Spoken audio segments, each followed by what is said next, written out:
Pastor, você falou das dificuldades do casamento, né, no primeiro ano. Queria que você falasse o que que foi mais difícil, assim. Tem casais também que não chamam logo pra conversar, né? Tipo, acha que a questão vai se resolver do Uhum. nada. E aí acho que vai acumulando um problema que era pequeno, e aí parece que tudo já acumula e a Sim, pessoa abre a boca já tá irritando. O que que o isso. senhor poderia dar de dicas também? Então eu falo assim para as pessoas assim, alguém me falou isso, eu falei, cara, eu vou pegar isso para mim, que é uma frase que é o que você tolera cresce.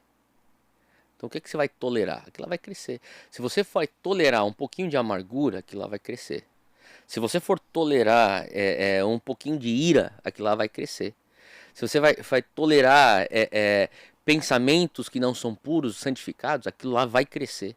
Então você pensa, ah, mas só um pensamento. Só que se você for tolerar aquele pensamento, daqui a pouco você está agindo em cima do pensamento.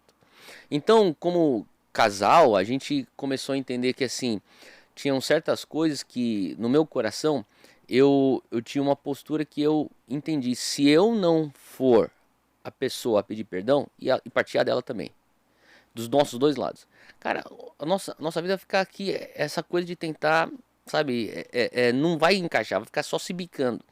Eu acho que, assim, as pessoas perguntam, eu converso muito com a Júlia sobre isso. Eu casei naquilo que eu me considero ser um pouco mais tarde. É, mas na verdade é dentro da média da cidade de São Paulo. O homem casa em São Paulo com uma idade entre 30 a 32 anos de idade. Foi essa faixa etária. E a mulher, ela casa nessa faixa de 28 a 30 na cidade de São Paulo. Então, quer dizer, eu casei dentro da média de São Paulo. Só que isso aqui não contempla a gente que está no Evangelho, né? Que vive de acordo com o Evangelho. Agora, a Júlia já casou mais cedo, ela tinha 24 anos. Só que nós dois éramos muito independentes. Então uma coisa que eu vi para mim que me dificultou bastante foi eu tava com 17, o mês que eu fiz 18 eu já tava morando fora do Brasil sozinho, numa república, numa universidade, tocando minha vida e nunca mais voltei para casa. Então, praticamente com 18 anos de idade eu saio e depois de 14 anos, né, eu tô vivendo do jeito que eu quero, entre aspas, mas sem ter que ficar falando, ó, tô chegando tarde, ó, amanhã eu vou embora, eu vou sair cedinho, ou eu vou viajar esse final de semana, e agora tô me encontrando tendo que dar satisfação pra uma menina de 24 anos. E aquilo lá começou a ferir minha carne, e eu tive que realmente falar assim, eu vou me humilhar. E eu quero fazer esse negócio dar certo. Ela é minha esposa, eu não posso ver ela simplesmente como a minha namorada naquela outra época. E a gente tá construindo uma coisa junto aqui. E eu preciso trazer ela para dentro das decisões. Por exemplo, eu comecei no ministério solteiro. Então eu fui ordenado pastor, eu era solteiro, algo que eu não recomendo para as pessoas, mas enfim, só porque foi bem difícil. É, mas eu pastoreava jovem solteiro e eu comecei a receber convite para ministrar, para pregar, solteiro. Então eu ia viajar para ministrar em conferência de jovens e tudo mais. E eu comecei a ter uma agenda até um tanto quanto cheia. E daqui a pouco eu tinha que envolver minha esposa na decisão: eu aceito esse convite ou não aceito esse convite? Porque isso aqui vai envolver nosso tempo junto. A gente não vai ter um final de semana junto mais.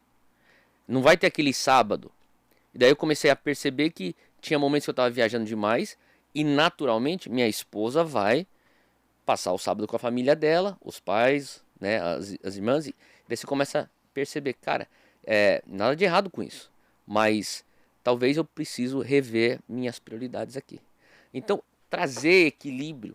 Então eu diria que uma das minhas dificuldades, nossa dificuldade, é porque a Júlia já é independente por natureza. É uma pessoa que se vira, sempre se virou.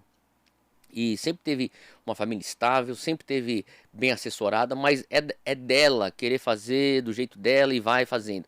Então, quando você põe duas pessoas independentes, você precisa aprender a trabalhar em equipe. Aprender a trabalhar e construir uma família e não simplesmente estar casado no papel e ter ações de vida de casado, mas não no coração, na emoção, na mentalidade, tá casado. Se é que você me entende. Então, foi um processo pra gente de dois. O primeiro ano foi o mais forte, intenso. Depois ele vai melhorando, 2, 3 anos. Aí, que nem eu falei, chega os filhos. Aí eu vi um outro lado da minha esposa que eu nunca tinha visto antes. Que só eu falo, meu casamento me fez uma pessoa melhor. e os nossos filhos nos fizeram melhor. Então, para o argumento que diz, mas filho, eu falo para você, filho santifica. E casamento é para santificar também. Assim como o casamento santifica. Você tem que abrir mão da sua carne constantemente, você tem que pedir perdão, você tem que se humilhar, você tem que ser compreensivo, você tem que se doar, porque o casamento é doação, você se sacrifica constantemente.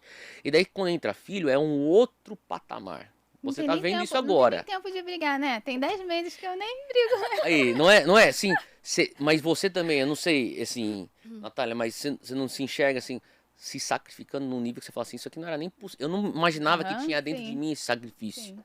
Você começa a entender um pouco mais o amor de Deus, sabe? Eu fico vendo, assim, hoje, os meus filhos, assim, o amor que eu tenho pelos meus filhos, eu fico falando assim, cara, eu brinco com meus filhos assim, eu te amo tanto que eu quero pôr você de volta dentro de mim. Né? Aquela coisa assim, e daí vem um pensamento na minha cabeça assim, teu Deus Pai te ama infinitamente mais do que isso que você está sentindo pelo Zeke ou pelo Koa. Eu falo, caramba, Deus, o Senhor me ama muito. Eu não consigo entender o teu amor. É inimaginável. É constrangedor.